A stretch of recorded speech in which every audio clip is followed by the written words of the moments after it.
Welcome everyone. Welcome to the podcast, the live, the Q&A with me, John, and Britt. Welcome everyone to the CTEDU Coaching to Flourish podcast. Let's jump in. Happy end of November. I can't believe it's almost December.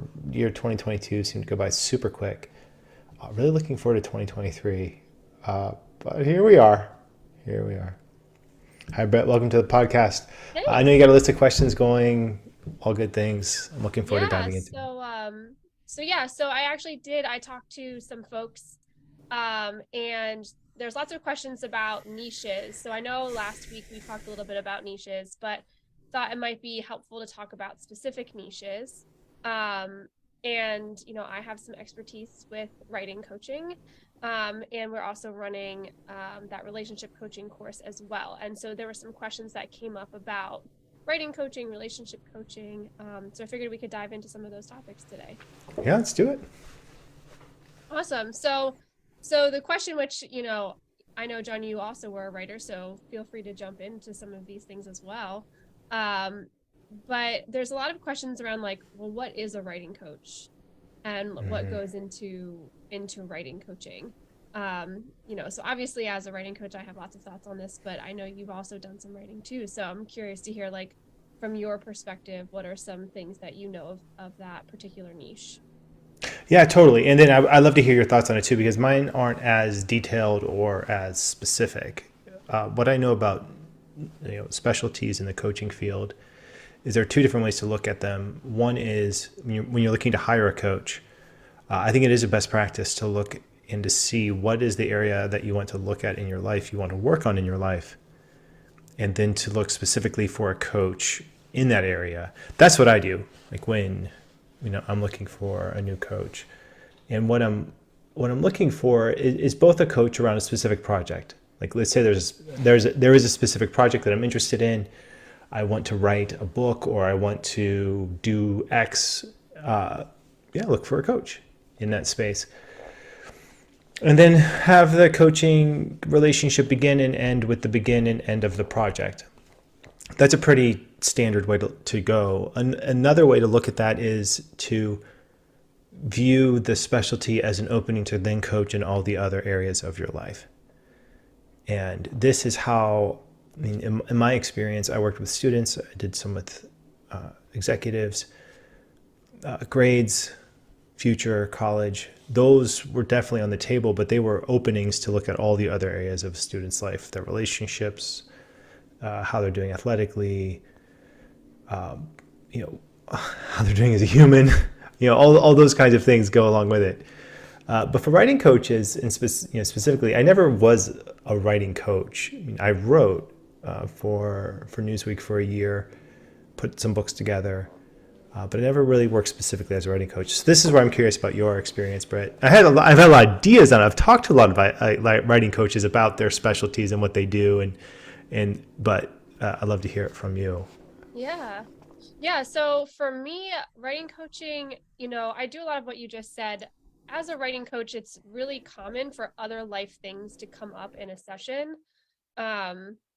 So typically the writing coaching relationship begins with somebody wanting to write something. Now, I am an equal opportunity writing coach. And what I mean by that is that while I prefer to specialize with fiction writers, I have folks from all across the genres. I have nonfiction folks. I have somebody who's writing their dissertation right now, which is really cool and fun. But really it starts with that, right? This is the goal. This is the thing I'm trying to achieve. My coaching session, I know a couple other writing coaches who, there's more traditional writing coaches who stick very much to more pure coaching. Mine sort of is more of a hybrid. Hayden once called that coach salting. Now I know mine's a little bit more coaching related, but typically a session will look like talking about anything that's going on in their life. As it relates to their writing, so if they didn't achieve their goals, what happened this week? What was it that held you back? Okay, do you want to talk about that? Do you want to dig into what that thing was? Whether that be a relationship issue, whether that be something traumatic coming up, writing projects are very lengthy, sometimes spanning months or even years. And so it's not uncommon for folks to come to sessions with other stuff going on. So the background that I have in my coaching education is really important because I have to constantly pull from that, even when I'm working with writers. And then the other side of the writing coaching piece is just like the progress of the piece that we're working on. So if a client comes to me and they want to write something, the first half of our session is normally talking about that life stuff, what's getting in the way. If we kind of get through that quickly, then we take a look at their piece. Now we coach around what's happening in this piece. Maybe I'll coach them to coach their characters, to think differently about what their characters are doing and what are the motivations of their characters and what are they aspiring to do, to be. If it's nonfiction, what's the message that you're trying to get across here? And, a lot of folks get really attached to certain words or things like that. And so it's really just coaching in a different way to different aspects of the writing process. And then, of course, a lot of writing coaches offer additional services. So, I offer editing services and developmental editing specifically. So there's opportunities for coaches in this niche to sort of branch out and really tap into their writing skills. I know other writing coaches who will also help to ghostwrite certain aspects of different things for their clients, which is something I've done in the past. So yeah, so for me, I definitely look at it as the first thing that you mentioned from my perspective, which is people come to me with a goal of writing something, whatever that something is. And then that can sometimes lead to talking about other topics, but 9 times out of 10, really, I'm focusing on what it is that they're trying to accomplish and getting them in that direction, which is really fun and exciting work. Writing is not easy. And so having that, um, extra support in the form of a writing coach can be really helpful for a lot of folks. Yeah, that's really cool, Brett. One central idea that I've been playing with when it comes to writing coaching, and this also applies to coaches who are looking at picking a specialty, is developing your writing self or developing your business self.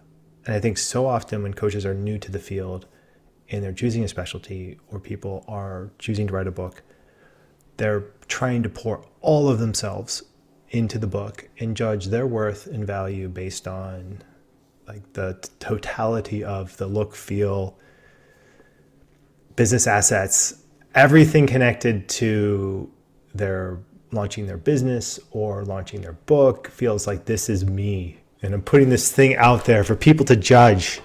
Right. And please judge it well. Please judge it nicely. And that's a lot of pressure for people to place on themselves and the project.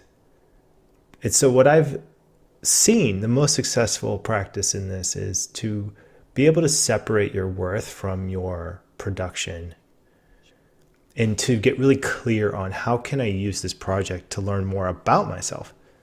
But the project is not myself. Right. And that's what I feel like comes up a lot for writers. I mean, it comes up for me as a writer, it comes up as a business person, all of these things.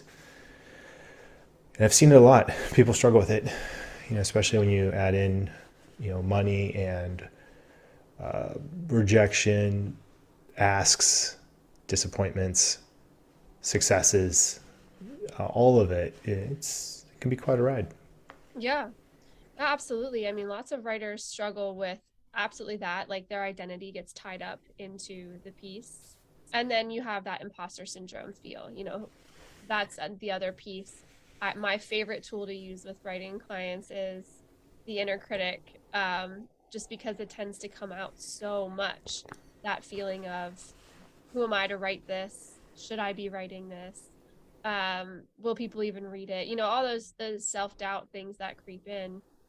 And so we spend a lot of time talking about that, which is really helpful because if you're having those thoughts with your writing project, it's probably coming up in other areas of your life too. And so we work on skills and strategies and tools that they can use, not just with their writing project, but in other areas of their life to combat that inner critic or work with that inner critic, depending on how severe it is, to to make themselves stronger and better, and to make them feel more satisfied in the process of their writing and other areas of their life as well. Yeah, so it's been fun. It's a fun ride. Writing coaching is really exciting. So if anyone watching is interested in writing coaching, there's lots of different nuances to it. But something that you just said, John, did spark another question that I think a lot of people do have, which is, how do you sort of separate yourself from, because this happens not just in with writers, but in other areas too. Like, how do you separate your identity from the thing that you feel like is defining you, whether that be your writing project, your career, whatever it is that you're working on? What tips would you have for somebody who is struggling with something like that? Right.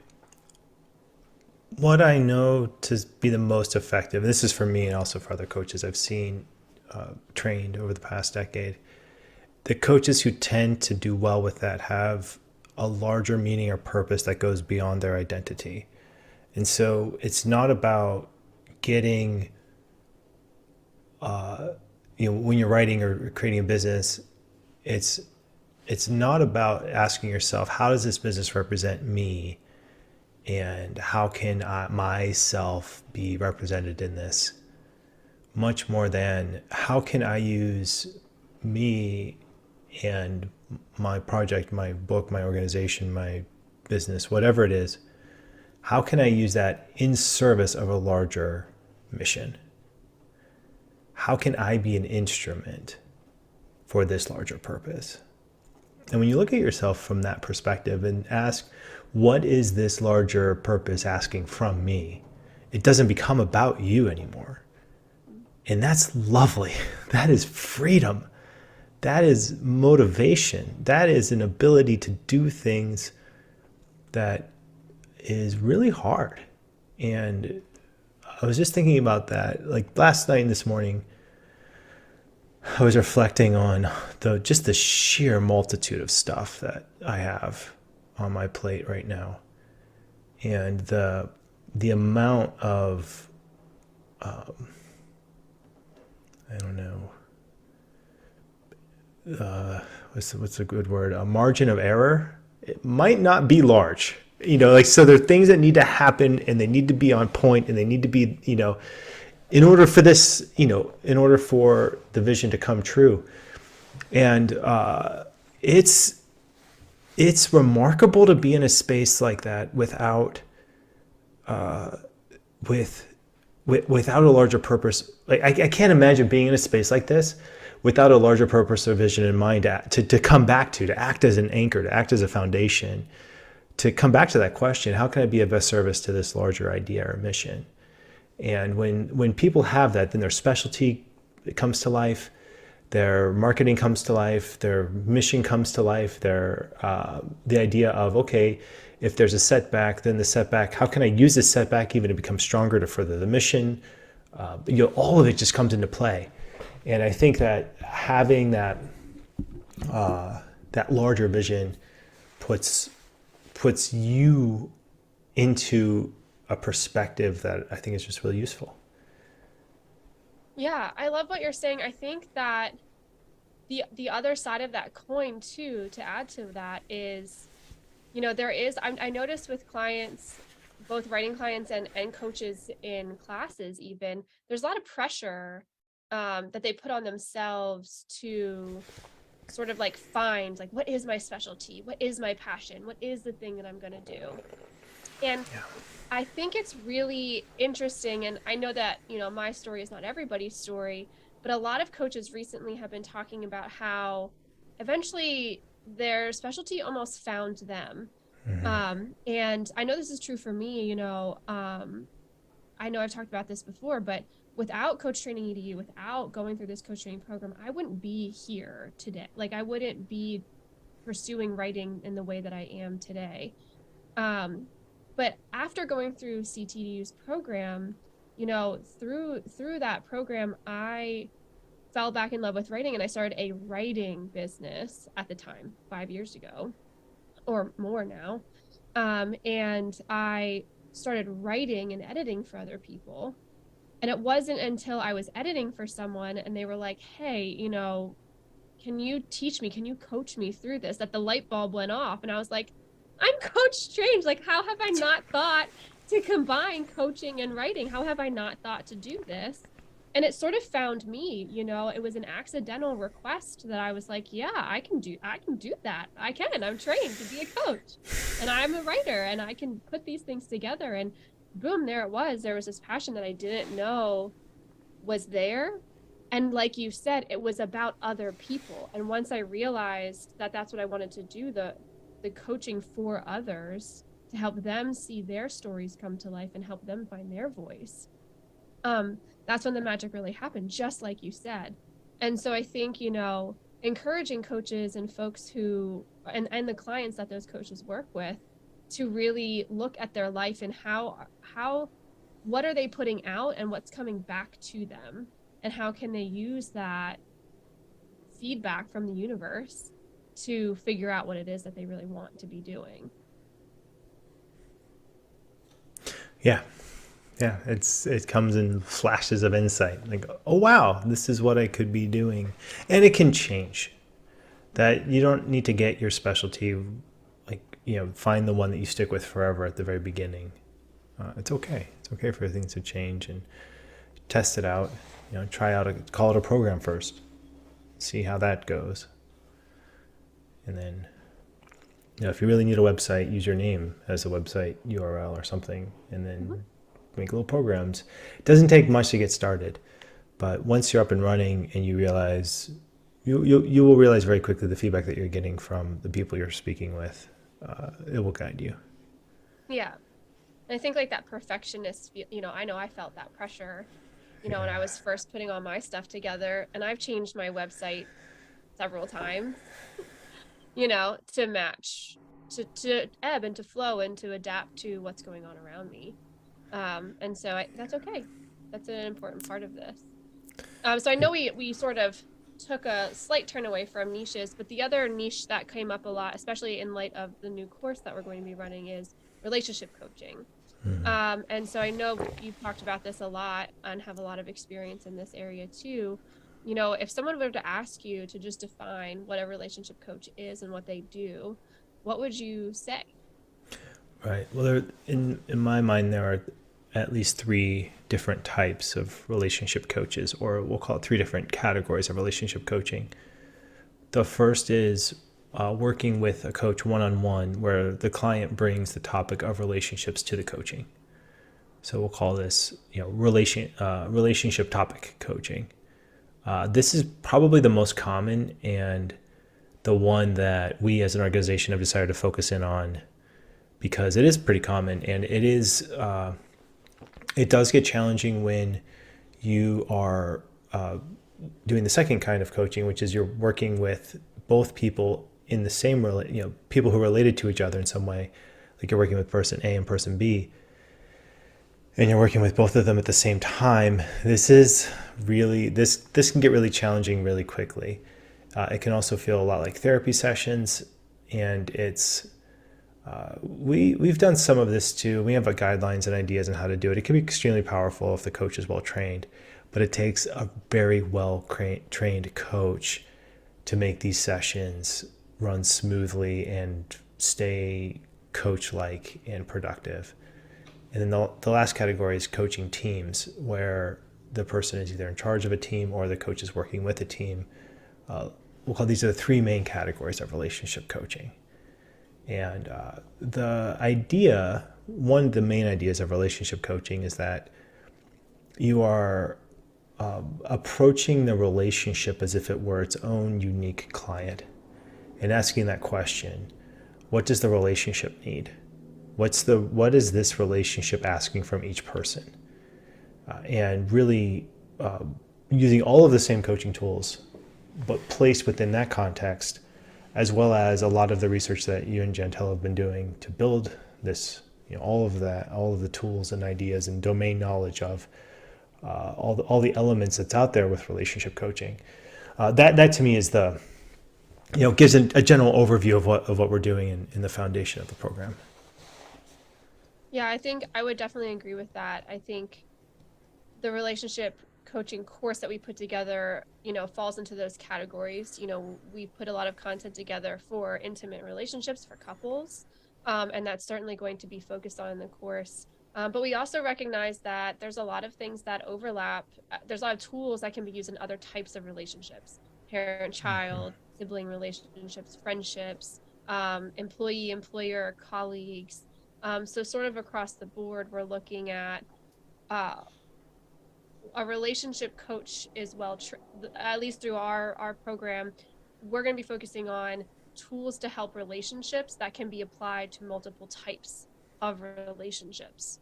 Within relationship coaching, of course, if you Google relationship coaching, you'll see, dating coaches and, coaches for divorce, coaches for you're single and you're trying to find somebody, right? Like they can become very niche down. So what we decided to do with our program is to take all of these different types of relationships that you could potentially be looking at and find tools and strategies and skills that can be applied to those different types of relationships. And that way, coaches that come out of our program will be equipped across a variety of places to use, like you were saying, in their sessions where they're probably working one-on-one with a client on a separate goal, and a relationship issue comes up, and ends up being something they want to talk about. Right. So as we look at relationship coaching, and niching, maybe specifically, maybe this is a good question to sort of end on, is when you think about building a niche coaching business, I know we've talked about this a little bit before, but maybe, what are some suggestions for building niche businesses or for niching down into a business? And, tips for like an elevator pitch, or how would you sort of talk to people about your niche who aren't familiar with that type of coaching? This is our blog, right? The current blog post. So I would, my quick thought on this is, from what I see, is the more specific a coach is in their niche, the more powerful that specialty becomes. And it can feel a lot like you are excluding people when you're, whittling down. Let's say, for instance, a coach decides, I want to coach people who are in their first year of marriage. Or I want to coach people, if you make it even more specific, I want to coach people who have a month to go to their wedding and 3 months after their wedding. That's it. That's that little band. Let's say that's that tiny specific band that they coach around. The more specific that gets, the more fascinating it is to other people, because what comes up, what are the month after you're married? What's the most important thing? That's really interesting, right? That's a question that can be, that can then start to apply and be universal. And that's that's the magic of picking a specialty, is that then you start to become an expert in something that's universal, because you become an expert in something so specific. For me, working with students, it felt like I became an expert in motivation, especially finding intrinsic motivation in systems that are designed to develop conditional motivation. That's a fascinating thing to study. And so when spend hours a week working with students on developing an intrinsic motivation and empowering them within a system that is trying to get them to be conditionally motivated, I've learned, okay, so there's an element of what does it take to find that intrinsic motivation again? How can you deal with something where it does need to be conditional? And then you can apply that to all these other areas. And it also really applies to the executive world. People, there's so many things and then it's really like woven into the fabric of coach training EDU. Yeah, there are things that need to get done, but then there's also a high degree of intrinsic motivation, finding people's strengths, putting them on their strengths. So you start to develop a sense of a universality in the specificity. And so you can trust that process. But that doesn't usually come around until you take that leap of faith and and whittle it down to that one or two things that you want to focus in on. Yeah, I would agree. That leap of faith, the last step for a lot of folks is trusting yourself and saying, this is it. This is what I'm going to go for now. And knowing that you can change your mind later, but starting with something specific. So what would you add to that, Britt? I know you just looked at this blog topic and there it is. The elevator pitch, 30 seconds, go. The elevator pitch for elevator pitches is exactly what you just said. It's just, how can you relate to that person in 30 seconds? And being, what's in the blog is, coach focused. I'm a coach, and so I coach and this and that, or problem focused. I'm a writing coach and I help people find their voice, find confidence in that voice, and take the stories that are in their head and put them on paper. That's the problem I solve. So that's sort of the difference maker in elevator pitches is, are you talking about what you do? Are you talking about how you solve problems and who you help? And that can be a big difference maker for a lot of folks listening. I think having a joke and, just looking at this blog, like having a joke is great. If you could put a joke in there, you win. And then, problem focused is definitely the thing. I used to make jokes about how, I was a high school Latin teacher. Like I literally taught dead languages to teenagers. Like, that was a thing. And then how I became a life coach for teenagers and had to sell that to teenagers. Talking about trying to pitch things and put things in ways that other people would not only agree with, but actively want to seek. That's a big deal. Yeah, the way to do it is problem based. You speak to a problem that someone is having, and if you can accurately identify that, then doors open, conversations are there, and it's more about relating to the other person than anything else. Yep, absolutely. That goes quick, doesn't it? It's a very fast, a fast and furious 30 minutes. Thank you, Britt, for this. It's so fun to have you on these. And thank you, everyone who's watching, listening, part of the Coach Training EDU community. Thanks for being here. Thanks for being a part of this. And please, go forth. Like, if you're trained as a coach, for me, it was a big deal to take those initial steps, to get those initial clients, to do those things. It helped me tremendously to get over myself and think, you know what?